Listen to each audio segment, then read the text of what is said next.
नमस्कार। ज्ञान चैनल में आपका हार्दिक स्वागत अभिनंदन। हम पढ़ रहे हैं बसंत बाग की जो कक्षा 8 के लिए है और आज का हमारा अध्याय है नंबर 10 कामचोर। इसकी लेखिका है किस्मत चुगताई, जिसका हमने जीवन परिचय कर लिया था और साथ में आधा अध्याय भी पढ़ा था। तो कामचोर जो पाठ है वो किस प्रकार का है, बढ़ाई दिलचस्प पाठ है, रुचिकर पाठ है। इसमें बच्चों का बताया गया है कि जो घर के मुखिया थे अब्बा, उन्होंने निर्णय लिया था कि जो ये मोटे मोटे कामचोर बच्चे हैं जो गिरकर पानी तक नहीं पीते, उनको काम में लगाया जाए। तो उसका हमने काम देखा था। नौकरों को छुट्टी दे दी गई थी और बच्चों को काम करने के लिए बोला था।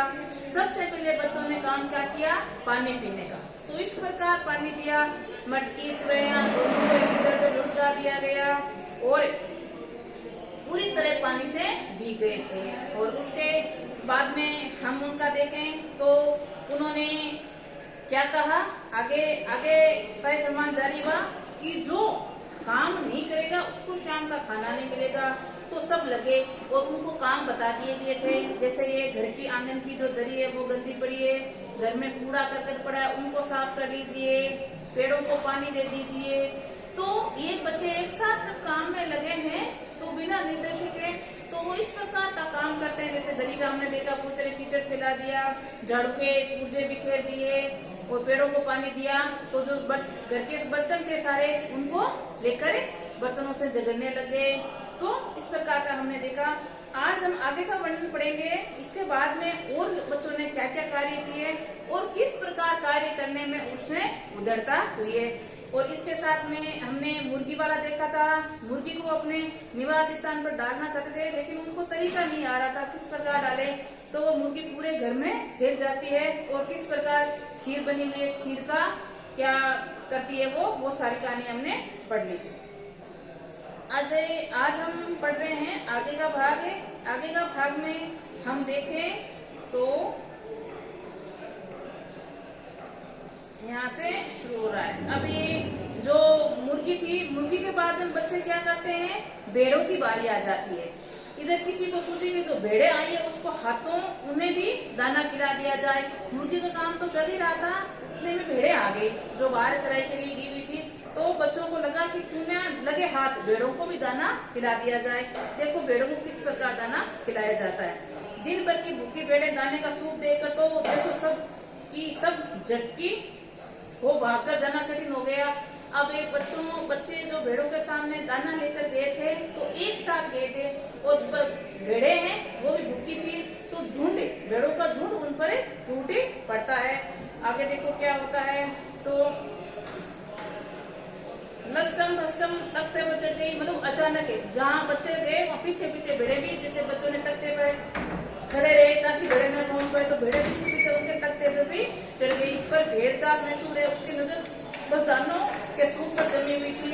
पलकों पर छपा बर्तन लुटकाती हुई साथ साथ चली गई। जहाँ जहाँ बच्चे दाने लेकर जा रहे थे भेड़े उनके पीछे पीछे जा रही थी। बच्चे घर में घुस गए तो भेड़े भी घर के अंदर घुस गई और पलकों के ऊपर से छलांग लगाती हुई, बर्तनों को लुढ़काती हुई आगे लगातार बढ़ती जा रही है।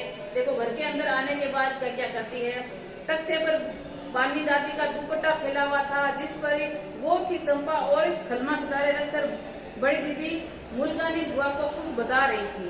वो दुपट्टा था, दुपट्टे को तैयार कर रही थी जिसके अंदर सितारे वगैरह लगा रही थी। तो दुपट्टा फैला हुआ था और वो सितारे उनको अपनी बुआ को बता रही थी किस प्रकार लगाना है। तभी क्या आता है, वहां से भेड़े गुजरती है और भेड़े बहुत निःशुल्क को सबको रोंदती हुई मींगनियों पर छिड़काव करती हुई दौड़ी चली गई। अब भेड़ों को क्या पता किस प्रकार का दुपट्टा लगाया या कीमती होगा। तो वो तो दानों के पीछे भागी दौड़ी जा रही है तो दुपट्टे के ऊपर से और साथ में मींगनियां भी करती हुई आगे बढ़ गई।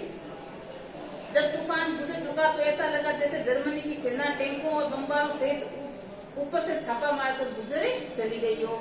जो ये भेड़ों का और साथ में मुर्गी का जो घमासान युद्ध हुआ था घर के अंदर, उससे पता चलता है या उसको समाप्त होने के बाद पता चलता है जैसे जर्मनी में कोई बमबारी हुई हो, इस प्रकार घर की स्थिति हो गई थी।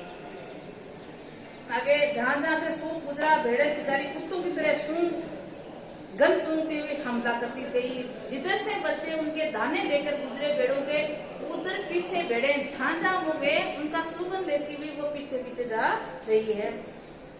आगे देखो क्या होता है। जब माँ एक पलंग पर दुपट्टे से मुंह ढकी सो रही थी। संयुक्त परिवार है तो संयुक्त परिवार में काफी बड़ा है, तो उसमें एक माँ की बात बताई है। वो दुपट्टे से अपना मुंह ढके पलंग पर लेटी हुई थी और तभी क्या होता है, उन पर से जो भेड़े दौड़ती तो न जाने हुए सपने में किन मेलों की शेर कर रही थी, दुपट्टे में उलझी हुई मारो मारो चिल्लाने लगी। वो सपना देख रही थी महलों का। तो जैसे ऊपर से उनके ऊपर से भेड़े गुजरी तो उसको ऐसा लगा कि क्या हो गया, तो वो दुपट्टे में पूरी तरह ढकी हुई थी और चिल्लाने लगी मारो मारो। इतने भेड़ों ने सूट को भूलकर तरकारी वाली टोकरी पर टूट पड़ी। अबे भेड़ों को सामने तरकारी मतलब सब्जी नजर आ गई तो सब्जी वाली पर टूट पड़ती है। वह दलान पर बैठी मटर की पुलिया तोल तोल रसोई को दे रही थी। ये सब्जी वाली सब्जी बेचने के लिए आई है और यहाँ मटर की खरीदारी की जा रही है, तो मटर तोल कर रसोई को दे रही है। तभी वहाँ भेड़े आ जाती है और वह अपनी तरकारी का बचाव करने के लिए सीना तान कर उठ खड़ी हुई। सब्जी को बचाने के लिए सब्जी वाली खड़ी हुई है, लेकिन भेड़े थी वो मारने वाली क्या थी। आपने कभी भेड़ों को मारा होगा तो अच्छी तरह देखा होगा कि बस ऐसा लगता है जैसे कोई रुई के तकिए को कूट रहा हो। देखा होगा आपने कभी भेड़ों को मारता हुआ, तो भेड़ों के ऊपर क्या है, ऊन होती है। तो हम अगर भेड़ों को चोट मारे तो ऐसा लगता है तकिए पर मार रहे हो, तो भेड़ों को मारने का भी कोई असर नहीं हुआ। आगे हम देखें तो ये वे भी पचट गई। जरा सी देर में भेड़ों ने तरकारी छिलकों समेत अपने पेट की कढ़ाई में झोंक दिया था। मतलब जो तरकारी की थी वो सारी की सारी भेड़ों ने चटे कर दी। उधर ये पहले मची, उधर दूसरे बच्चे लापरवाही नहीं थे। इतनी बड़ी फौज जिसने रात का खाना न मिलने की धमकी मिली हो चुकी थी, वह 4 भैंसों को दूध दूहने पर झुक गए। अब बच्चों को एक अब्बा ने ये फरमान जारी कर दिया था कि अगर आपने कोई भी कार्य नहीं किया तो रात को खाना नहीं मिलेगा। तो बच्चे कार्य में जुटे हुए हैं। भेड़ों को छोड़कर जो गाय थी भैंस थी उनका दूध निकालने के लिए चल पड़े हैं। देखो अब दूध निकालते समय क्या परिस्थिति सामने उभर कर आती है। तो दूध निकालने के लिए 4 भैंसों का दूध दूहने पर जुट गए और एक धुली बेधुली बाल्टी लेकर 8 हाथ 4 थनों पर पील पड़े। भैंस एकदम चारों ओर पैर जोड़कर उठी और बाल्टी को लात मारकर दूध जा खड़ी हुई। सामान्य से बात है, इस प्रकार अगर कोई दूध निकालने जाएगा तो ये स्थिति होगी। मतलब 4 बच्चे एक साथ ही एक भैंस का दूध निकालने में जुट गए, तो ये भैंस क्या है, बाल्टी के लात मारती हुई दूसरी तरफ जा खड़ी हो गई है।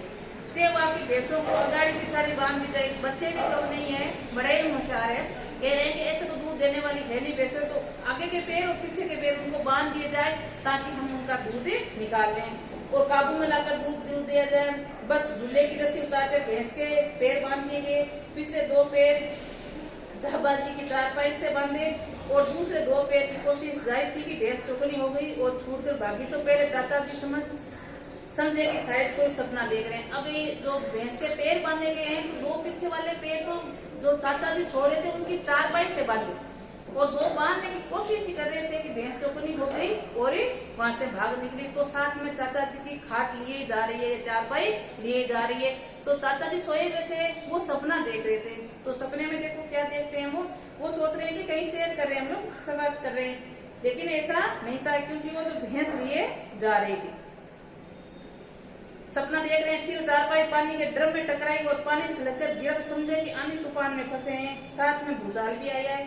फिर जल्दी से उन्हें असली बात का पता चला और पलंग की दोनों फटियों को पकड़ बच्चों को छोड़ देने वाले को बुरा बुला सुनाने लगे। अब वो नहीं से जागे हैं, तब उन्हें पता चला है कि असली बात क्या है। सपना नहीं है, हकीकत है। भूचाल आया हुआ है और वो खाट पर बिल्कुल सटक कर बैठ गए ताकि गिर न जाए और बच्चों को भला बुरा कह रहे हैं।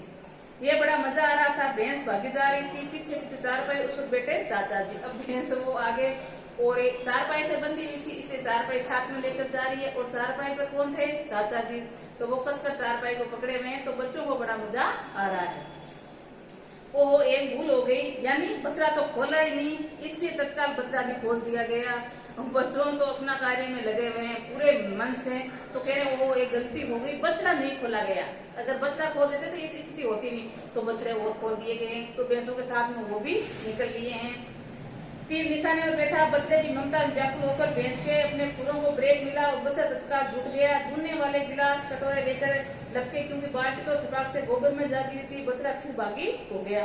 अब जैसे ही भैंस को बछड़ा मिल गया तो वो रुक गई और उसको दूध पिलाने लगी, तो इनका भी मौका मिल गया। और बाल्टी तो थी नहीं, कटोरी चम्मच गिलास जो भी उनको मिले उसमें दूध निकालने लगे। कुछ दूध जमीन पर और कपड़ों पर गिरा, 2-4 धार गिलास कटोरी में पड़ गई, बाकी बछड़ा पी गया। ये स्थिति हो गई। आगे ये सब कुछ मिनटों में 3/4 में हो गया, मतलब कुछ ही समय में ये सारी घटनाक्रम घटित हो गया। अब देखो थे इस प्रकार का घर में तूफान आया, घर में तूफान उठ खड़ा हुआ, ऐसा लगता है जैसे सारे घर में मुर्गियां, भेड़े, टूटे हुए तसले, बाल्टियां, लोटे, कटोरियां, बच्चे बाहर किए गए, मतलब घर से बाहर उनको एक बार बाहर भेजा गया। मुर्गियों को बाग में हकाई, मतलब जहाँ उसका स्थान था वहां उनको डाला गया। मातम सा मनाती तरकारी वाली के आंसू पहुंचे गए और अम्मा आगरा जाने के लिए सामान बांधने लगी। अम्मा ने तो जब बच्चों ने पानी पिया था सबसे पहले तभी मना कर दिया था कि ये इनके बस की बात नहीं, लेकिन अब्बा ने नहीं माना था।